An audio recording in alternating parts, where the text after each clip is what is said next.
இறைவா நீ ஒன்றில்லை, நீ இல்லாமல் ஒன்றுமில்லை. திருவாசக 365 குடும்பத்தை சார்ந்த அத்தனை பேருக்கும் என்னுடைய பணிவான வணக்கங்கள்.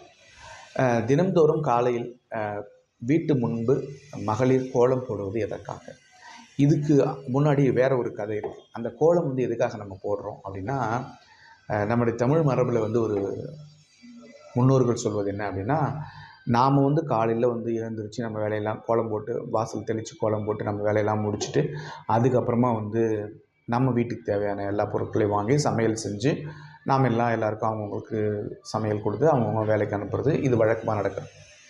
அதுக்கு முன்னாடி காலையில் எழுந்திரிச்ச உடனே நம்ம என்ன பண்ணுறோம், வாசல் தெளித்து கோலம் போடுறோம் அப்படின்னா, அந்த கோலம் எதில் போடணும் அப்படின்னா, இன்றைக்கி நம்ம போட்டிருக்கிற மாதிரி அதுக்குன்னு ஒரு சில மண்ணோட மாவு இருக்குது, அதுக்கு கலர் கலரான பொடிகள் கெமிக்கல்ஸ் இருக்குது, அந்த மாதிரிலாம் இல்லை. அது நம்முடைய இயல்பு கிடையாது. அந்த வீட்டில் அரிசியை நல்லா அரைச்சி அரிசி மாவில் தான் கோலம் போடுவாங்க. அந்த அரிசி மாவில் தினந்தோறும் காலையில் நீங்கள் வீட்டு வாசலில் கோலம் போடும்போது அந்த அரிசி மாவை உணவாக எடுத்துக்கிறதுக்காக நிறைய இந்த பூச்சிகள், நிறைய எறும்பு இதெல்லாம் வரும். இதெல்லாம் உணவாக எடுத்துக்கணுன்றதுக்காக தான் நம்ம அரிசி மாவில் கோலம் போடுறோம். அரிசி மாவில் போடும்போது அஷ்டலட்சுமிகள் நம்முடைய இல்லத்துக்கு வருவாங்க. அதே போல் வாயில்லா ஜீவன்களாக இருக்கக்கூடிய அந்த ஓரறிவு படைத்த சிறு சிறு பூச்சிகளுக்கும் இதுக்கும் நம்ம அன்னதானம் போட்டதுக்கு சமம்.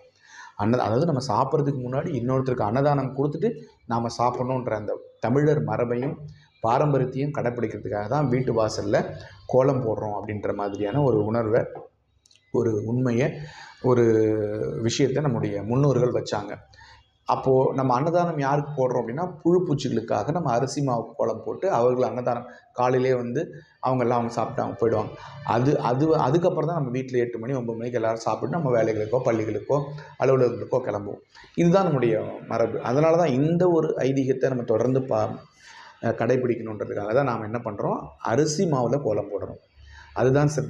ஒரு நாளைக்கு ஒரு வாட்டி நீங்கள் கோலம் போட்டாலும் அரிசி மாவில் போடுங்க. காலை மாலை இருவேளையும் வாசல் தெளித்து நம்ம கோலம் போடணும். ஆனால் இன்றைக்கி இருக்கக்கூடிய பரபரப்பான சூழ்நிலையில், இன்றைக்கி இருக்கக்கூடிய ஒரு வேகமான மாற்றங்கள் நிகழ்ந்து கொண்டிருக்கக்கூடிய வாழ்க்கையில், அப்பார்ட்மெண்ட் வாழ்க்கையில் பெரிய பெரிய ஃப்ளாட்டில் வாழ்ந்துட்டுருக்குறோம். அந்த மாதிரிலாம் இருக்கிறதால நம்மளால் அதுக்கான நேரங்கள் இல்லை. ஆனால் அதுதான் சிறந்தது. அப்படி செய்கிறது தான் முறை. இன்னொரு விஷயம் என்னென்னா, திருப்பூர் பக்கம்லாம் பார்த்திங்கன்னா சாணி பவுடர்னு விற்கிறாங்க. சாணி பவுடர்னால் அது ஒரு பயங்கர கெமிக்கல். அந்த கெமிக்கல் சாணி தெளிக்கிறதுக்கு சாணம் தெளிக்கிற மாதிரி தெளித்து விட்றாங்க. கணவன் மனைவி சண்டைக்குள்ளே பார்த்திங்கன்னா அதையே கரைச்சி குடிச்சு பிரச்சனையை பெருசாக்கிடுறாங்க. அது மட்டும் இல்லை, அந்த கோல பவுடரில் கலக்கக்கூடிய கலர் பவுடர்கள், கெமிக்கல்ஸ் அதெல்லாம் யாருக்குமே பிரயோஜனம் இல்லை. நமக்கும் சரி, நம்முடைய உயிரினங்களுக்கும், நம்மை சுற்றி இருக்கக்கூடிய உயிரினங்களுக்கும் சரி, யாருக்குமே எந்த வகையிலையும் பிரயோஜனம் இல்லாத ஒரு செயல் அது. எனவே கோலம் போடுங்க. கோலத்தை நீங்கள் அரிசி மாவு கோலம் போடுங்க. அப்படி போடும்போது அது 4 உயிரினங்களுக்கு நாம் அன்னதானம் போட்டதுக்கு சமம்.